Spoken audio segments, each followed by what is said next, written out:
Assalamualaikum warahmatullahi wabarakatuh. Perkenalkan, nama saya Sinta Maulana. Saya dari PBSI 2018A. Di sini saya akan menjelaskan tentang kritik sastra formalisme Rusia. Formalisme Rusia adalah gerakan pemikir Rusia yang berakar dari forma atau bentuk atau wujud. Gerakan yang memikirkan bagaimana bentuk sebuah karya sastra. Formalisme Rusia adalah gerakan yang beragam, tidak menghasilkan doktrin yang terpadu, dan tidak ada konsensus di antara para pendukungnya pada tujuan utama untuk upaya mereka. Istilah formalisme merupakan cara pendekatan dalam ilmu dan kritik sastra yang mengesampingkan data biografis, psikologis, ideologis, dan sosiologis, karena ia sepenuhnya mengarahkan perhatiannya pada bentuk karya sastra itu sendiri. Pada umumnya, formalisme Rusia dianggap sebagai pelopor bagi tumbuh dan berkembangnya teori-teori strukturalisme. Munculnya formalisme Rusia tidak dapat dipisahkan dari gerakan futurisme. Menurut kaum futuris Rusia seperti Mayakovsky dan Pasternak, sastra hendaknya menyesuaikan diri dengan zaman modern yang bergerak cepat dan bentuknya tidak mengenal ketenangan, baik dalam tema atau teknik dan mesin maupun dalam bentuknya. Kaum futuris inilah yang mendorong studi sastra dengan meneliti ciri-ciri kesastraan dalam teks sastra secara otonom. Formalisme Rusia juga timbul sebagai reaksi terhadap aliran positisme pada abad ke-19 yang terlalu memperlihatkan data-data biografis dalam studi ilmiah. Para seniman menduduki peran sebagai penghasil kerajinan tangan atau produk puisi dianggap kerja teknis. Bagi mereka, seniman benar-benar seorang pembangun dan ahli teknik, seorang pemimpin dan seorang pemuka. Perlu diperhatikan bahwa formalisme Rusia bukan merupakan sebuah kelompok yang homogen dan kompak pandangannya. Fokus utama mereka adalah meneliti teks-teks yang dianggap sebagai teks kesusastraan. Adapun unsur yang khas adalah bentuk baru yang menyimpang dari bentuk bahasa biasa.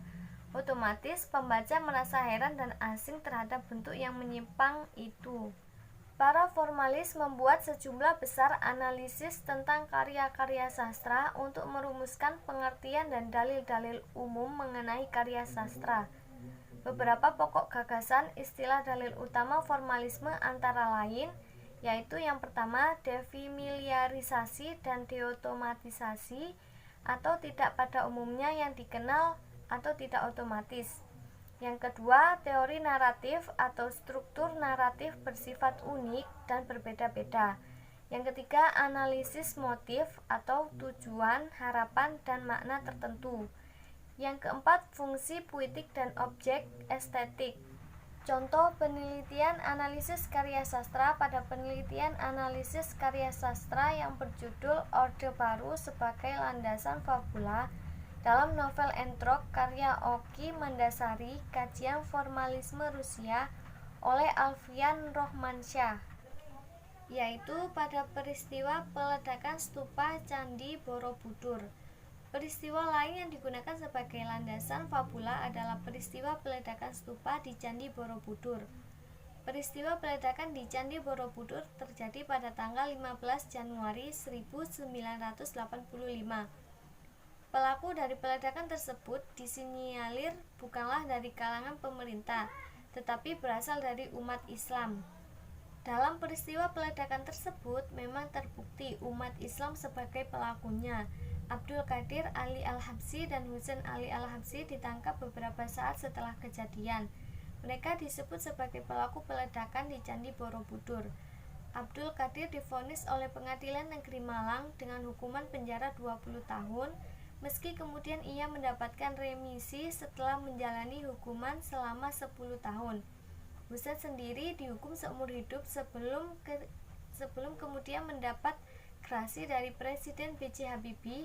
Husain menolak tuduhan atas keterlibatannya dalam peledakan Borobudur dan menuding Muhammad Jawad sebagai dalangnya.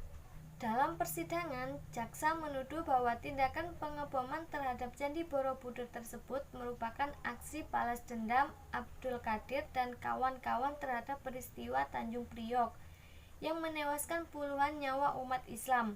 Abdul Qadir membenarkan motivasi peledakan itu sebagai ungkapan ketidakpuasannya atas peristiwa berdarah tersebut.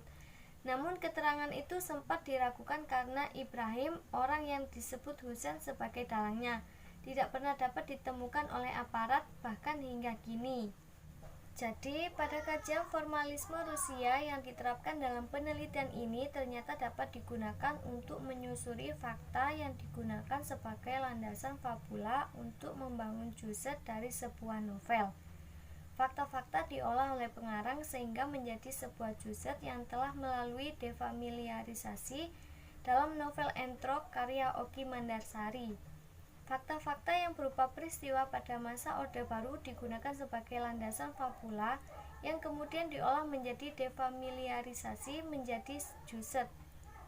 Dari penggunaan fakta-fakta peristiwa sebagai landasan fabula ini menunjukkan bahwa karya sastra dapat dijadikan sebuah miniatur sejarah yang telah mengalami defamiliarisasi agar muncul kesan fiktif.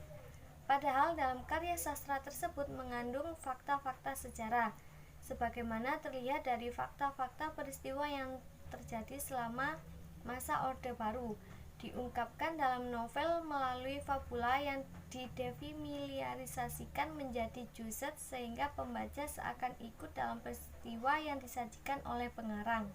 Jadi kesimpulannya yaitu formalisme Rusia adalah gerakan yang berakar dari pemikiran Rusia yang memikirkan bagaimana bentuk sebuah karya sastra.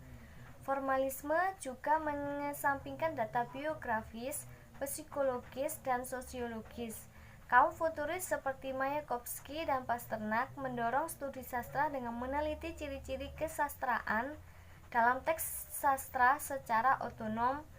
Formalisme Rusia berfokus pada penelitian teks-teks yang dianggap sebagai teks kesusastraan. Sekian dari saya.